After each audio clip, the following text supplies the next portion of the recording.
लग्नाचे दागिने म्हणजे श्रीमंत पेशवाई दागिने, नाशिकचे सुप्रसिद्ध सराफ मयूर अलंकार सराफ। भाजप शिंदेसेना असो की इतर पक्षातील कोणत्याही गुन्हेगारांना सोडणार नाही। ऑपरेशन क्लीनअप चालूच राहील असा इशारा मुख्यमंत्री देवेंद्र फडणवीस यांनी नाशिकमध्ये माध्यमांशी बोलताना शुक्रवारी दिला।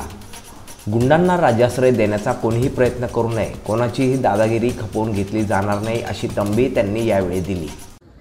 निश्चितपणे मी स्वतः सीपींना पूर्ण मोकळीक दिलेली आहे आणि अतिशय चांगल्या पद्धतीनं या ठिकाणी काम चाललेलं आहे।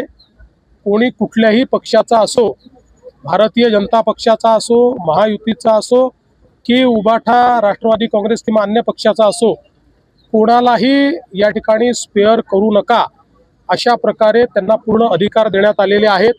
त्यामुळे मला असं वाटतं की ही जी काही गुन्हेगारी आहे आणि विशेषतः गुन्हेगारी करत असताना काही लोक त्याला जो राजाश्रय देण्याचा प्रयत्न करतात, वेगवेगळ्या पक्षात त्या ठिकाणी राजाश्रय देण्याचा प्रयत्न करतात, तर अशा सगळ्या गोष्टींना मोडून काढायचा आम्ही या ठिकाणी निर्णय घेतलेला आहे। आणि सगळ्यात महत्त्वाचं आहे की कोणाचा काही पास्ट असो, पण आता जर कोणी गुन्हेगारीमध्ये जात असेल किंवा गुन्हेगारीत आढळेल तर त्याला आम्ही सोडणार नाही। गुन्हेगारी मोडीत काढण्यासाठी सर्व प्रयत्न करतील असे मुख्यमंत्री म्हणाले। शहरात गुंडगिरी वाढली होती, चाकूचा वापर, एमडीचा व्यापार, मारामाऱ्या, जमिनी बळकावणे अशा गुन्ह्यांवर कोणाचेही नियंत्रण नव्हते, परंतु आता कोणाच्याही दबावाखाली न राहता पोलीस कारवाई सुरू झाले असेही मुख्यमंत्री फडणवीस म्हणाले। जितेंद्र इंगळे, मी नाशिककर न्यूज, नाशिक।